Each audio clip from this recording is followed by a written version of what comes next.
Je ne comprends pas pourquoi je reçois les injures. On dit, non, Georges, tu exagères, c'est toi le sorcier, c'est toi le sataniste. Je n'ai jamais reçu d'injures comme j'ai reçu en dénonçant Karouka. Et les gens qui le suivent, ces injures diaboliques, conclusion, ils ne sont pas tout petits convertis.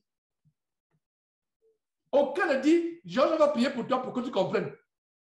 C'est toi le bandit, c'est toi le voyou, c'est toi le Satan. Tu es Satan. Voilà. Vous comprenez, quand vous avez le discernement, qu'est-ce que vous comprenez? Vous comprenez l'influence qu'il y a derrière. L'influence qu'il y a derrière. Parce que quelqu'un qui a été transformé, si quelqu'un, par exemple, s'attaque à moi et vous réagissez par les insultes, c'est la preuve que vous qui me suivez, vous n'êtes pas converti. Quelqu'un s'attaque à moi, vous réagissez, même réagir. Quelqu'un s'attaque à moi, ne réagissez pas. Pourquoi vous allez réagir? Vous défendez un homme. Donc, si vous avez réagi contre quelqu'un qui a attaqué Georges, même en disant que non, Georges a fait la vérité, ne défendez pas Georges, défendez Jésus-Christ. Donc, si vous avez fait, repentez-vous aussi. Est-ce que vous voyez, même parmi nous, on se repentir? Il y a les gens de manière innocente, on dit non, Georges, vraiment, sur les vents. Ne défends pas. Attends, tu défends Georges ou bien tu défends Jésus-Christ? Si tu défends Georges, c'est l'idolâtrie. Georges a repassé Jésus-Christ pour toi, n'est-ce pas? Est-ce que vous comprenez la profondeur là où je vous amène? Si quelqu'un n'a pas compris, levez la main. Sauf comme l'homme qui a la main levée depuis. Si vous n'avez pas compris ce qu'il veut dire, levez la main, je reprends. Si vous défendez un homme, vous commettez un blasphème. Si vous m'avez défendu, vous avez commis un blasphème. Même de manière innocente, même en pour dire que non, écoutez, Georges, non, je l'ai connu. Non, ne défendez, laissez qu'on insulte votre frère. Laissez-les m'insulter. Si vous m'avez défendu, vous avez péché. On défend l'évangile de Jésus-Christ. C'est tout ce qu'on défend. Attaquez-moi, oh là là, mais attaquez-moi Jésus-Christ. Vous allez me trouver sur votre chemin. Insultez-moi, faites tout. Non, il n'y a pas de problème. Mais attaquez-vous à l'évangile de Jésus. Moi, Georges, vous allez me voir sur votre chemin. Que vous soyez président de la République, que vous soyez Joe Biden.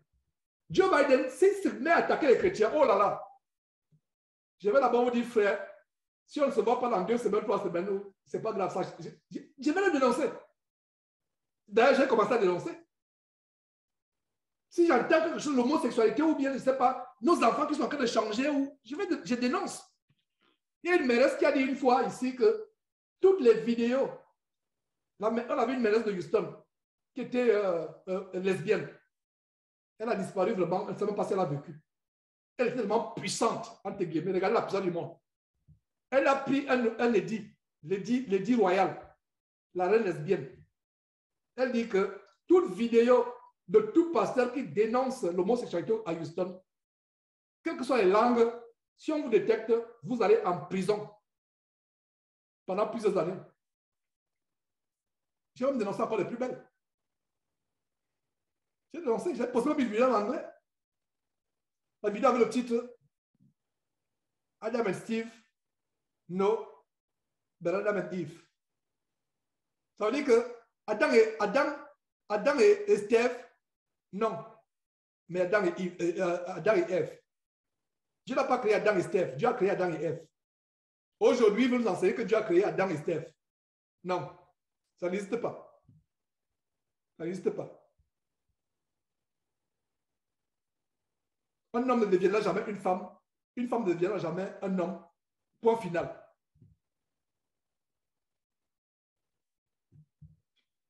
Terminons l'enseignement du jour. Verset 18 à nouveau. Qu'aucun homme, sous une apparence d'humilité, donc j'espère que vous avez souligné apparence d'humilité. Et je reviens encore sur ce que j'ai dit. Donc je disais que s'il vous plaît, ne défendez pas l'homme. Si je reviens encore, c'est que c'est important. Vous l'avez fait peut-être par ignorance. Dans vos conversations, ah, Georges, non, de penser. Non! Georges, voyou, menteur, voleur, c'est même bien, c'est bien. Pourquoi vous arrachez mes bénédictions, frère? Ne bloquez pas mes bénédictions. Quand vous me défendez, vous bloquez mes bénédictions. Laissez-moi, j'aimerais continuer à être insulté pour Jésus-Christ. Ne bloquez pas mes bénédictions. Ah, Georges, non, quand même, non, regarde, il y a même des débats. Et les chrétiens, oh non, on a eu des débats sur toi, vraiment. J'étais avec un groupe de gens de Tchéchouva, etc. Je voulais les convaincre que tu cesse. Laisse-les m'insulter. C'est ma bénédiction. J'aimerais être insulté pour Jésus-Christ. Et toi aussi, quand tu veux me défendre, tu commets le... Non, défendons Jésus-Christ et son évangile. Point final. Ne défendons pas un homme. J'espère que vous avez compris. Je pensais avoir fermé la parenthèse. Je le dis encore, parce que c'est important ce que je vous dis. Ne défendons aucun homme. Si vous voyez quelqu'un défend son pasteur est devenu Jésus pour lui. Ne défendez aucun homme. Ne défendez aucun homme. Laissez-moi avoir mes bénédictions. Laissez-moi être insulté, calomnié. J'aime voir les vidéos. Quand vous tapez Georges, c'est même plus enseignements qui sortent. Parce que tellement, je ne sais pas comment ils ont fait disparaître nos chaînes. Il y a les gens qui disent qu'on ne voit plus YouTube. Tu n'as plus les chaînes YouTube, qu'est-ce qui s'est passé? On a bien les chaînes YouTube là. Conclusion, ils font ombrage. Quand vous tapez Georges, vous voyez seulement quoi? Il tape sa femme. Vous voyez quoi? Il est homosexuel. Vous savez quoi? Il est ceci, cela. C'est un sataniste. Ouais. Donc, laissez mes bénédictions. Hein? N'allez pas dire que Georges, son couple, c'est le meilleur couple du monde, c'est le couple le plus amoureux. Ils vivent un livre d'amour. Quand je leur ai visite, ils vivent l'amour. Je n'ai pas besoin qu'on dise ça. Laissez, ne défendez pas. Ne soyez pas aussi affligés. Vous avez fait dans l'ignorance, mais ne défendez pas. Je sais que vous êtes plusieurs qui avaient défendu. Ne défendez pas. Laissez-moi avoir mes bénédictions.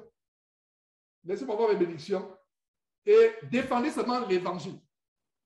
Comme je l'ai dit, avec Kangouka, ce que j'ai vu avec Kangouka, je n'ai jamais vu ce que j'ai vu avec Kangouka. Je n'ai jamais vu. Quand il lançait Castanou, ma solution, non, il y avait ça, mais pas comme. Non, avec Kangouka, non.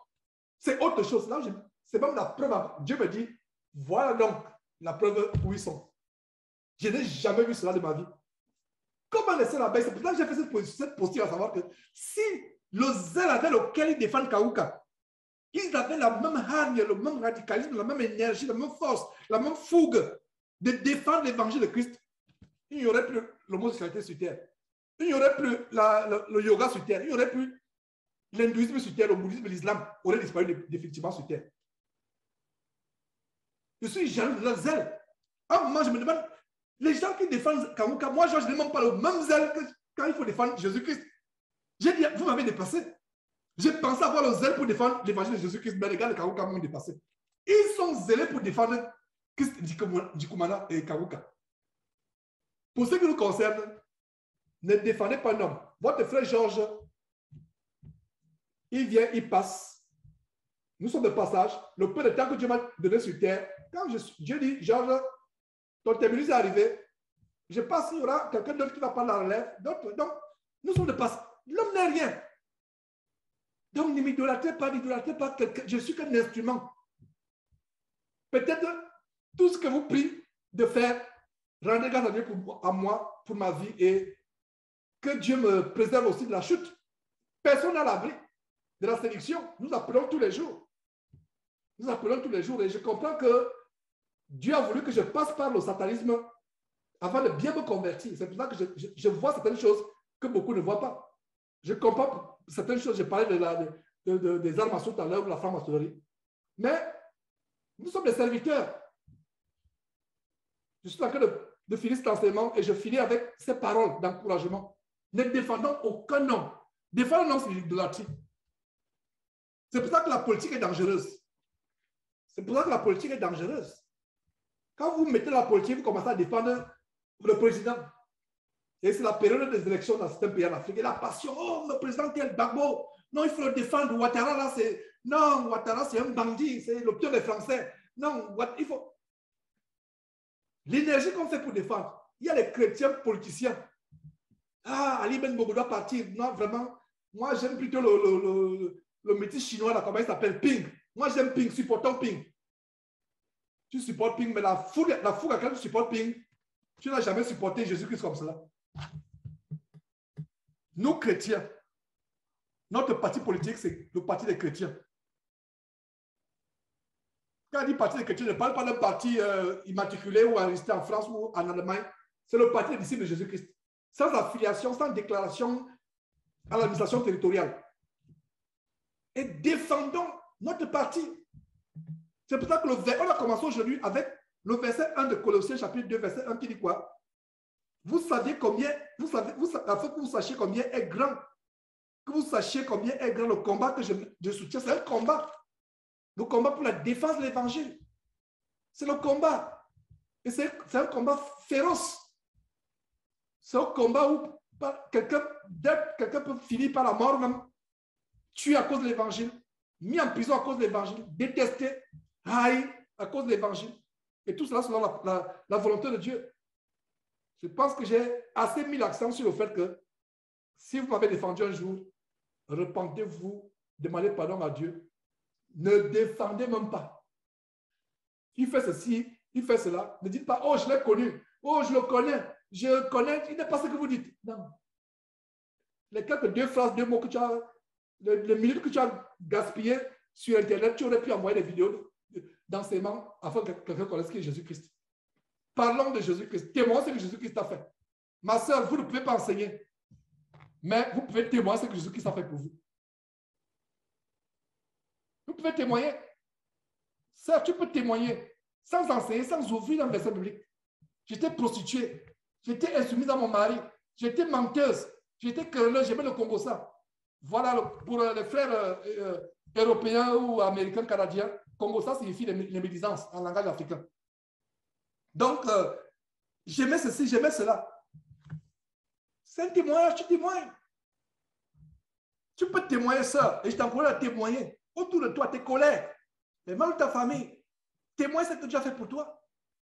Et nous allons ne pas de témoins. Si tu as un témoignage vraiment qui peut bénir les gens, un témoignage vraiment qui bénit les gens, contacte-moi. On va t'écouter, on va examiner, on va juger si on peut le publier ou pas. S'il est bon qu'on publie ou on prie Dieu. Tu as besoin d'un témoignage. La femme ne peut pas enseigner, mais la femme peut témoigner ce que Dieu a fait pour elle. Elle témoigne. Est-ce que vous comprenez? Elle témoigne. La femme samaritaine est allée dans le temple prendre la Torah pour ouvrir. Elle est partie dire aux gens de la ville ce que Jésus-Christ a fait pour elle, en lui révélant les choses qu'elle a faites que Jésus-Christ, qu'elle avait dit à personne. Dans la ville, on pensait qu'elle est mariée à un homme. Jésus lui révèle qu'elle va révéler aux gens que vous me connaissez dans la ville comme quelqu'un qui est marié à un homme. Mais il y a un inconnu que j'ai rencontré au bord du puits. Il m'a dévoilé ma vie et je vous dis ma vie, celui avec qui je suis, ce n'est pas mon mari. Et j'ai eu 5 hommes avant. Les gens de la vie étaient choqués. Donc, toi, qu'on pensait vraiment chaste, etc., avec cet homme, donc, à la cause de Jésus, il est parti témoigner. Et ces gens sont venus écouter Jésus. Et si vous lisez très bien la suite en Jean chapitre 4, ces gens disent que ce n'est plus à cause de ce que tu nous as dit qu'on croit. Nous l'avons entendu nous-mêmes.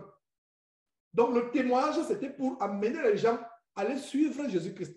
Donc, la femme samaritaine n'a pas enseigné. Il y a des gens qui prennent l'histoire de la femme samaritaine en Jean chapitre 4 pour justifier le fait que la femme n'a pas enseigné. Elle est partie poser une question. Je ne sais pas quel est cet enseignement ou cette évangélisation qui se passe avec les questions. Elle est partie dans la ville dire, cet homme ne serait-il pas le Christ? Si vous faites une évangélisation, vous allez vous poser la question. Les gens vont vous trouver insensé. Vous venez nous parler de Christ et vous posez encore les questions si ce serait Christ. C'est terrible. Lisez bien votre Bible afin que personne ne vous détruise. Alors, terminons. Sont plus loin. Verset 18. Qu'aucun homme, sous une apparence d'humilité et par un culte des anges, voilà une autre sorcellerie dans le corps de Christ, le culte des anges. Et l'apôtre du culte des anges, c'est qui? Tatou. Je donne les noms pour que vous les connaissiez. L'angélologie, c'est une doctrine des démons. Où vous croyez aux anges, vous pouvez invoquer les anges. Jean s'est prosterné à 2 reprises devant un ange. Dans les visions célestes qui ont été montrées dans le livre de l'Apocalypse. À 2 reprises, l'ange lui dit, ne fais pas ce que tu as pu le faire. Première fois, il se prosterne. L'ange lui dit, je suis ton compagnon de service. Mais les choses qu'il voit est tellement puissantes qu'il a oublié la mise en garde. Il s'est encore pour la 2e fois prosterné. L'ange a dit, non, ne fais pas cela.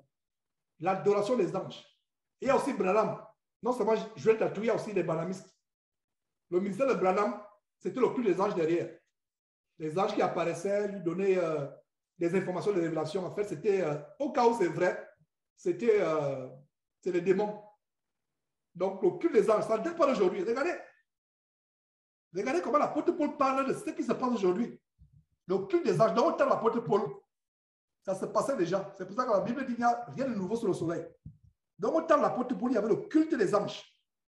Donc, verset dit que qu'aucun homme sous une apparence d'humilité, et par le culte des anges, ne vous ravisse à son gré, le prix de la course, tandis qu'il s'abandonne à ses visions et qu'il en fait un vain orgueil par ses pensées charnelles. Ils ont la parole d'humilité, mais c'est le culte des anges, les doctrines des démons qu'ils enseignent. Et quand vous creusez, vous exposez leur ministère, c'est ainsi que vous voyez comment l'orgueil se manifeste. Ils abandonnent les visions mensongères, ils sont enflés d'un vain orgueil et leurs pensées ne sont que les pensées de la chair. C'est pour ça qu'ils peuvent encore fêter la Saint-Valentin dans leur temple de mort. Verset 19, sans s'attacher au chef. Ils ne connaissent pas ils détestent Jésus-Christ. Ils utilisent Jésus-Christ pour avoir la gloire de Jésus-Christ. Mais ils ne le suivent pas comme Seigneur. Est-ce que vous comprenez? C'est la révélation ici. Vous voyez comment Colossiens nous révèle les choses qui se passent aujourd'hui. Ils ne s'attachent pas au chef. S'ils s'attachaient au chef, le chef te dit quoi? Un homme ne porte pas les habits, ça fait le tour. C'est ce que le chef te dit en Matthieu chapitre 23. Le chef te dit en Jean chapitre 10, verset 8, que tu ne vends pas l'évangile. Mais toi, tu continues à vendre. Le chef te dit que la femme doit se voiler la tête en priant. Tu laisses les femmes prier. Donc, ces gens-là, qu'est-ce qu'ils font? Voilà la révélation sur les faux pasteurs. Sans s'attacher au chef. Voilà la révélation sur les faux pasteurs. Ils aiment la gloire de Jésus, exactement comme les fils exorcistes de Séba, du sacrificateur Séba, qui ne voulaient pas de Jésus-Christ, mais ils voulaient tout simplement manifester la puissance en utilisant Jésus que Paul prêche. Voilà ce que les faux pasteurs font. Ils ne s'attachent pas à Jésus. S'attacher au chef, c'est suivre le chef pas à pas. Le chef n'a jamais conçu le temple. Le chef t'a dit que d'utiliser ce temple dans 3 jours, il le rebâtira. Les disciples qui ont suivi le chef, qui nous ont précédé au 1er siècle, aucun n'a conçu le temple. Mais vous, aujourd'hui, vous faites des fundraising pour aller construire des temples. Ça, ce n'est pas Jésus-Christ. Jésus-Christ n'est pas dans un temple phénoménal. Lui-même, il appelle ce temple à l'Apocalypse les habitations de démons.